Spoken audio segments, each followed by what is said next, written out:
And that brings to mind when we start something new. So if we start a DIY project or a relationship or an exercise regime, straight away what we do is we start thinking about the results we achieved in similar situations previously.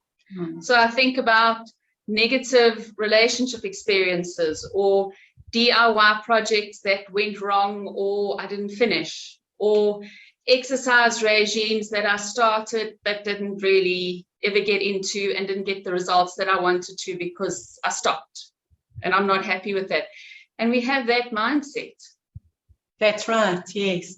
And I think it's very much like steering a vehicle. You know, we definitely achieve what we focus on. So we know that our thoughts are very powerful, and what we focus on, we finally see as our destination. So when we're driving a car, I remember when I was learning to drive, I was told to focus on the middle of the lane I was in, ahead of me, and I would steer in that direction. And as a learner driver, you tend to look at the oncoming traffic and the lights of the oncoming traffic. And I was told many times, don't look into the oncoming traffic because you are automatically steering your car in that direction. Or, you know, if you tend to look at the sidewalk or the side of the road, you are going to steer in that direction. So whatever you are focusing on, you direct yourself towards. And I think the same thing happens in life. Whatever you are focusing on is the direction you move in, whether you actually want that outcome or not. That's it. And when we fear something, it very often consumes our thinking. And we sometimes, in fact, very often, we think we are being positive because we say things like, I don't want this DIY project to fail, or I won't give up on this exercise regime, or I won't let that person treat me like that. But what we don't realize is by saying I won't let that happen, I'm still focusing on that happening. That's right. Rather than saying I will make a success of this DIY project, I will get this cupboard refurbished and painted and it will be beautiful, or I will carry on with this exercise regime and it'll be a success and I love it and enjoy it and I'll look amazing, or this relationship will be good and new and fresh and exciting. And we need to be aware, because those thoughts determine where we end up, and we need to be aware of where our focus is. That's right. I think it's very much like the creative process. You people who are involved in design, whether it's decor or clothing or whatever the case may be, they visualize the end result of what they are going to create.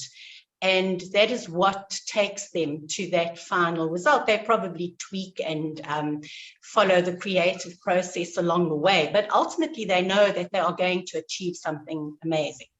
And when you think you're going to achieve an unsuccessful result, that's what you will achieve. So saying, I hope this works out differently, I hope this isn't the same as it's always been, you are still focusing on the possible disaster.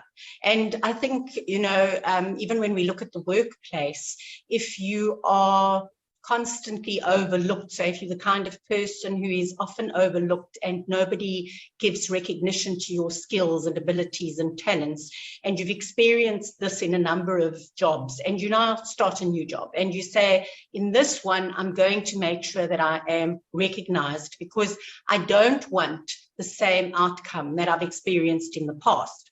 But if every day, every meeting that you attend, you are thinking, I don't want the same result to play out. I don't want to be overlooked.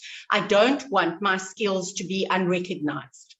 That's where you're going to end up, because again, you are focusing on the unsuccessful result that you don't want. The fear is actually driving you to that destination that you don't want.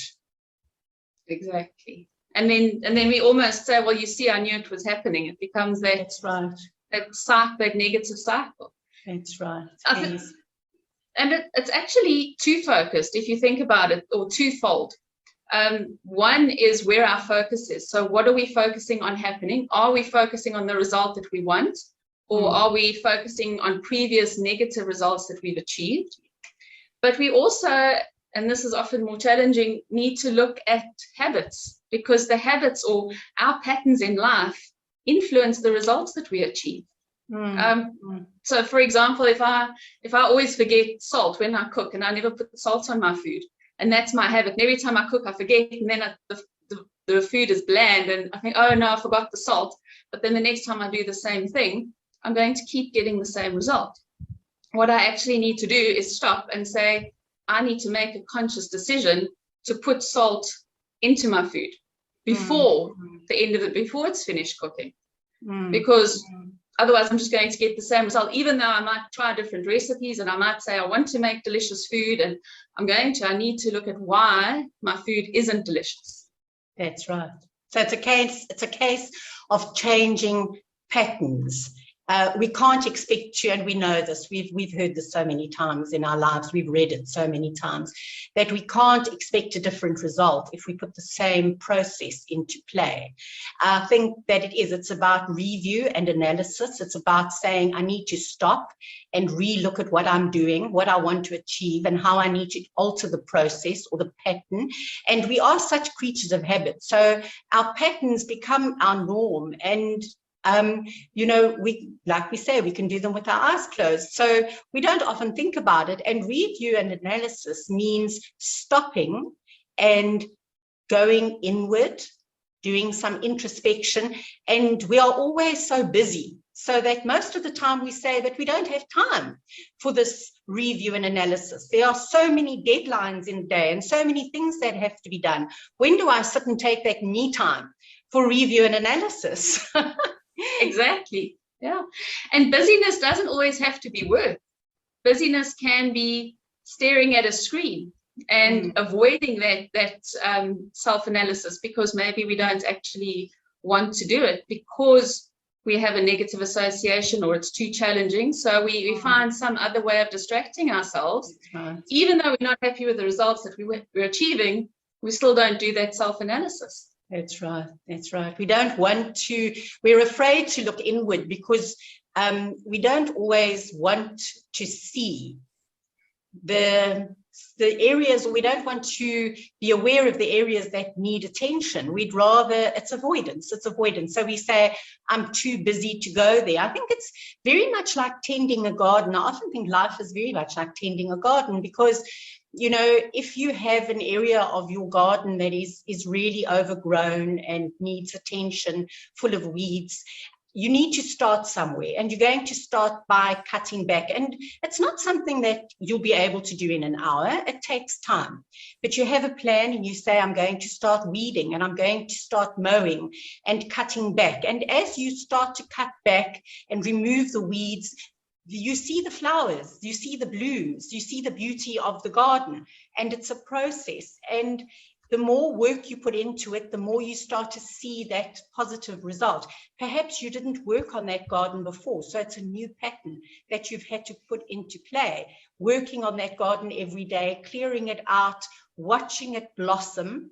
And it's a maintenance issue as well, because once you've achieved the end result, so your garden now looks superb, it's immaculate, everything's been cut back, it looks gorgeous, new weeds will grow and bushes will have to be cut back and grass will have to be mowed.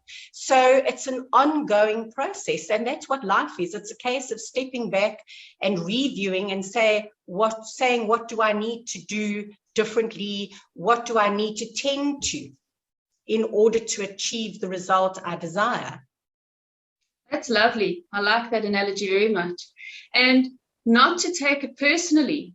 So like with gardening, if I see a plant that I like and I get it and I go and I plant it in my garden and it doesn't grow the way I expect it to, it's not doing as well as it should, not taking that personally, that I've planted it perhaps in the wrong place, that it needs more or less sun, or it needs more water or less water, or the soil's not right or something, realizing that it's a constant learning process. And it's the same with us. I think sometimes we avoid that self-analysis because we see ourselves as a failure if we do it. If we start looking at things that we aren't doing as well as we could, or things that need improvement, it's criticizing, and we think criticizing ourselves, then I'm a failure. Then I'm not doing as well as I should be, and it's negative, and we start feeling bad, and it affects our self-confidence.